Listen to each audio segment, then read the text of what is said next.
आप सभी को मेरा नमस्कार। स्वागत है आप सभी का आपके अपने चैनल में जिसका नाम है न्यू अपडेट।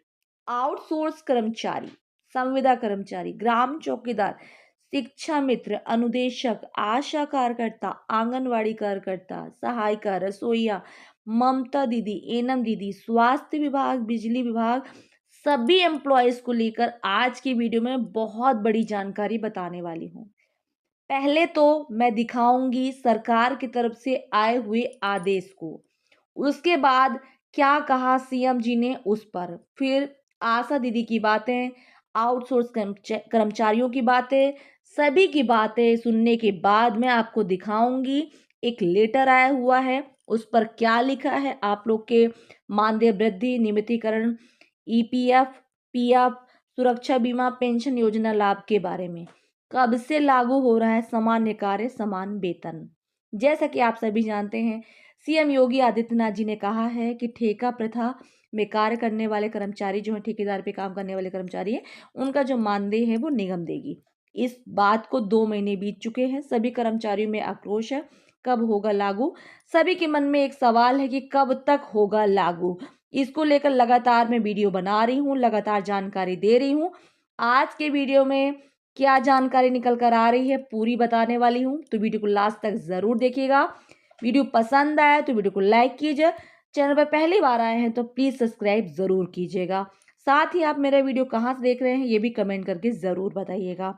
तो चलिए पहले दिखा देती हूँ वो सारी क्लिप जो आप लोगों से जुड़ी हुई है। रोजगार और नौकरी की गारंटी तो है ही, उनके लिए अध्ययन के दौरान उनके लिए पीएम इंटर्नशिप की स्कीम और सीएम इंटर्नशिप की स्कीम भी उपलब्ध करवाई गई है।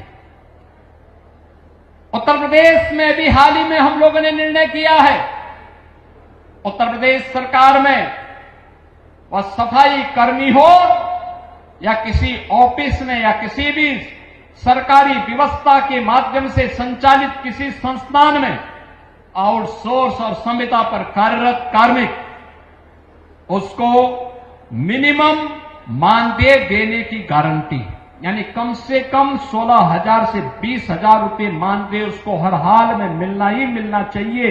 इसकी गारंटी अब सरकार देने जा रही है और कोई उसमें मानदेय को कम नहीं कर सकता। कोई करेगा तो उसके खिलाफ सरकार त्वरित कार्रवाई कर देगी। सम्मानीय साथियों को सादर प्रणाम। आज मध्य प्रदेश राज्य के 70वां स्थापना दिवस है। सभी को मध्य प्रदेश के स्थापना दिवस की हार्दिक बधाई और मेरी तरफ से शुभकामनाएं। मध्य प्रदेश राज्य के स्थापना दिवस के अवसर पर आज मेरे द्वारा माननीय मुख्यमंत्री जी के मंशा के अनुरूप विद्युत कर्मियों के हित में लगभग 20 वर्ष बाद फ्रिंज बेनिफिट को पुनरीक्षित करने का अनुमोदन प्रदान किया गया है। इन फ्रिंज बेनिफिट में चिकित्सा भत्ते, वाहन भत्ते, रात्रि पाली भत्ता, अवकाश प्रतिपूर्ति भत्ता एवं विद्युत अवरोध की शिकायत निवारण के लिए फ्यूज काल भत्ते की दरों में बढ़ोतरी का अनुमोदन दिया गया है। इससे अधिकारी एवं कर्मचारी संगठनों की वर्षों से की जा रही मांग पूरी होगी।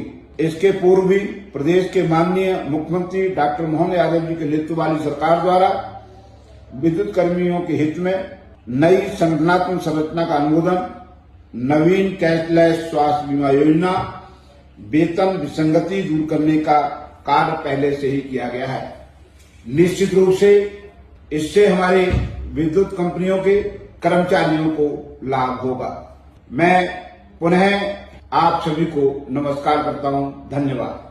पूरी करो, चाहे जो मजबूरी हो, हमारी मांगे पूरी करो, चाहे जो मजबूरी हो। ईंट से ईंट बजा देंगे, बेईमानों को हटा देंगे। ईंट से ईंट बजा देंगे, बेईमानों को हटा देंगे। यातना नियम यह होगा, संघर्ष बड़ा भीषण होगा। यातना नियम यह होगा, संघर्ष बड़ा भीषण होगा। काम नहीं तो काम नहीं, काम नहीं तो काम नहीं, काम नहीं तो काम नहीं। हम सब एक हैं, हम सब एक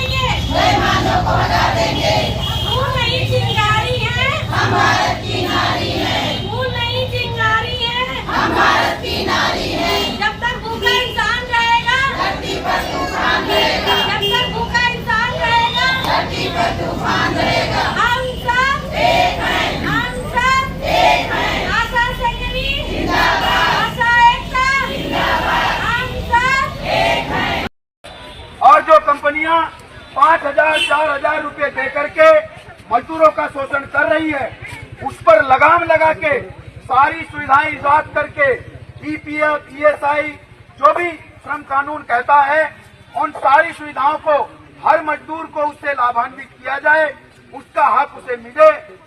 न्यूनतम मजदूरी अधिनियम लागू नहीं हो रहा है और जो आप लोगों ने देखा कि कैसे सीएम योगी आदित्यनाथ जी ने आउटसोर्स एम्प्लॉयज को जुड़ी हुई जानकारी दी। उन्होंने कहा कि बहुत ही जल्द आउटसोर्स कर्मचारियों को जो है वो निगम द्वारा मानदेय दिया जाएगा। इसको लेकर एक आर्टिकल छपा हुआ है, आप यहाँ पे देख सकते हैं। लिखा हुआ है 2 माह बीत गए हैं, आउटसोर्स सेवा निगम का गठन अभी तक नहीं हुआ है।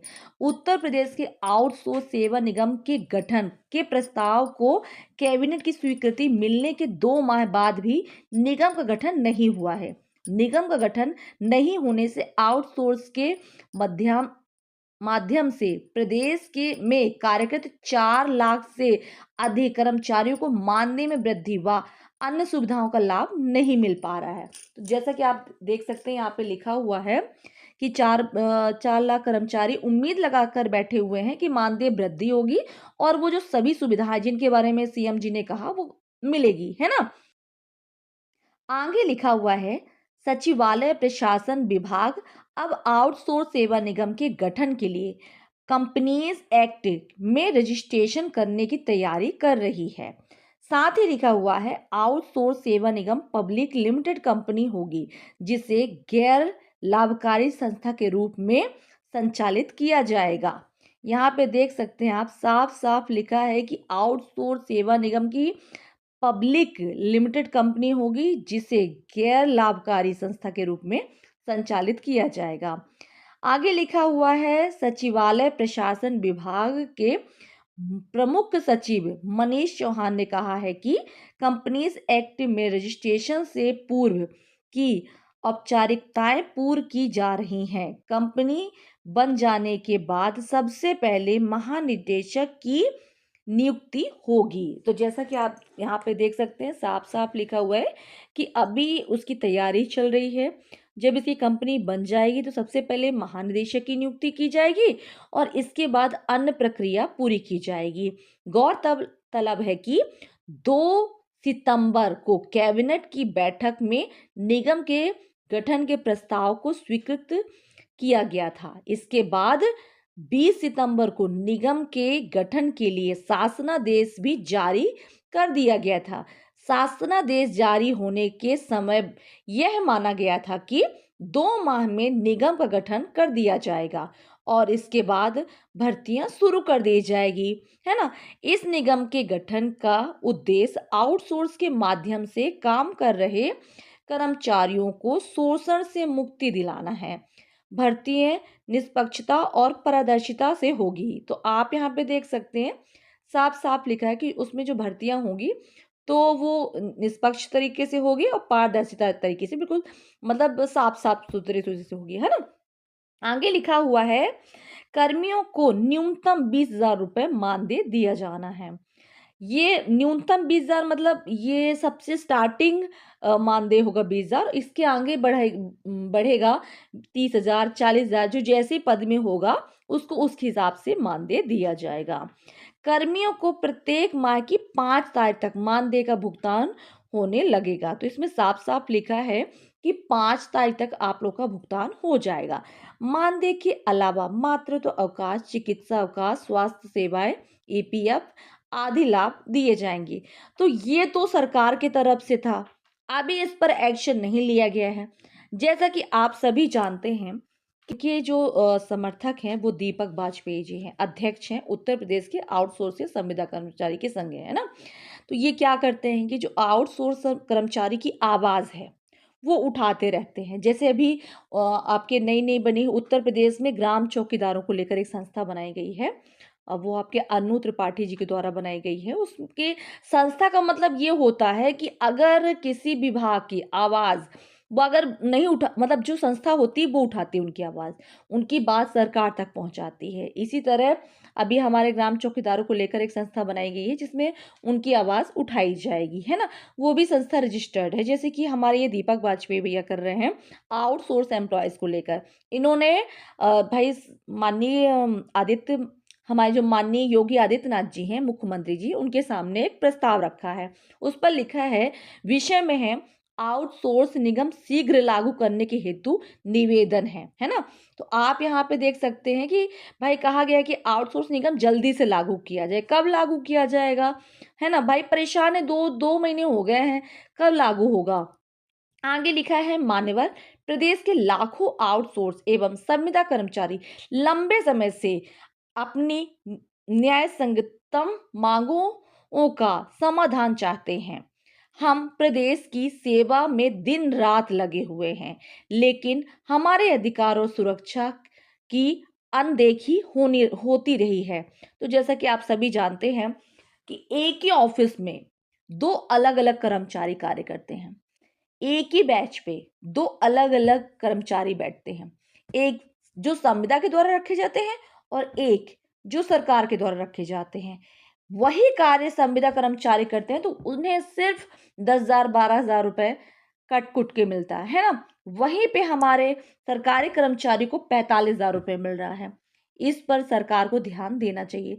भाई जब समान कार्य है तो सामान्य कार्य के बदले समान वेतन क्यों नहीं दिया जा रहा है, इसको लेकर आवाज उठाई जा रही है।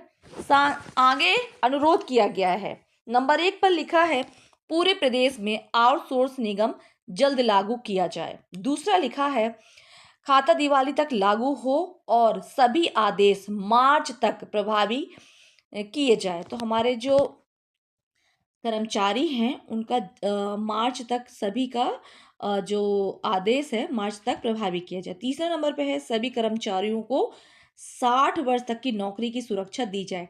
जैसा कि आप सभी जानते हैं कि पहले तो 11 महीने का कार्य दिया जाता था, अब तो 3 साल का कार्य दिए जाने लगा है।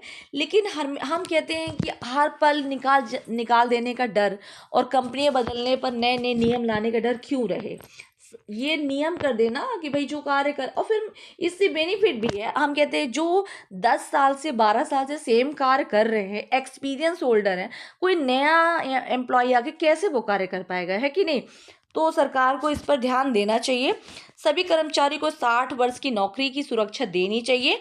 आगे लिखा हुआ है, कोविड-19 के दौरान हटाए गए कर्मचारियों को पुनः नियुक्त किया जाए। जैसा कि आप सभी जानते हैं कि हमारे देश में एक बहुत बड़ा संकट आया हुआ था, कोरोना। उस पर ऐसे बहुत से कर्मचारी जान की बाजी लगाकर और उस टाइम पे अपना योगदान दिए, और सरकार ने क्या किया कि जब काम निकल गया तो उन्हें निकाल दिया गया। ये बहुत ही गलत चीज़ है ना। इस पर सरकार को ध्यान देना चाहिए। आगे लिखा हुआ है, सरकारी विभागों में प्राइवेट स्तर पर कार्यरत सभी कर्मचारियों को निगम में शामिल किया जाए। तो ये आप यहाँ पे देख सकते हैं, जितने भी सरकारी विभाग में हमारे कर्मचारी कार्य कर रहे हैं, प्राइवेट स्तर पर कार्य कर रहे हैं, उन सभी को कर्मचारी को निगम में शामिल किया जाए। आगे लिखा हुआ है, माननीय योगी जी कृपया इस दिवाली पर ये विशेष तोहफा हमें प्रदान करें। जैसे कि आप सभी जानते हैं कि दीपावली भी चली गई, डिठोन भी चला गया, लेकिन हमारे कर्मचारी अभी भी उम्मीद लगाकर बैठे हुए हैं और इसी को लेकर फिर से हमारे कर्मचारियों ने अपनी आवाज़ उठाई हुई है और कहा है कि अब दिवाली तो निकल गई है, अब जल्द से जल्द निगम लागू कर दिया जाए और मार्च तक भी लागू यहाँ आगे लिखा है, ये दीपावली में निगम लागू नहीं हो पाता है और मार्च तक भी लागू नहीं हुआ तो हम लोग सौगंधपूर्ण ढंग से अपने अधिकारी व सुरक्षा सुनिश्चित करने के लिए कदम उठाने के लिए तैयार हैं। तो इसके बाद फिर धरना प्रदर्शन, फिर नई नई चीज़ें। देखिए, हमें लगता है कि इस पर सरकार को ध्यान देना चाहिए और जो भी सरकार की तरफ से आदेश आएगा हम वीडियो के माध्यम से बताते रहेंगे। वैसे तो हमारी जो संस्थाएं होती हैं वो कर्मचारियों की आवाज़ उठाती रहती हैं और ये हमारे दीपक वाजपेयी जी हैं, उत्तर प्रदेश के आउटसोर्स संविदा कर्मचारियों के लिए आवाज़ उठाते रहते हैं। तो अक्सर ये कर्मचारियों की मदद के लिए सामने आते रहते हैं, उनकी समस्याएं सुनते रहते हैं। तो जो भी आदेश आता है हम वीडियो के माध्यम से बताते रहेंगे।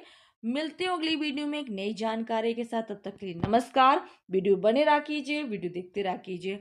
साथ ही आप कमेंट करके ज़रूर बताइएगा आप मेरा वीडियो कहाँ से देख रहे हैं, किस विभाग से है। जो भी जानकारी आएगी मैं वीडियो के माध्यम से ज़रूर बताऊंगी। तब तक के लिए नमस्कार।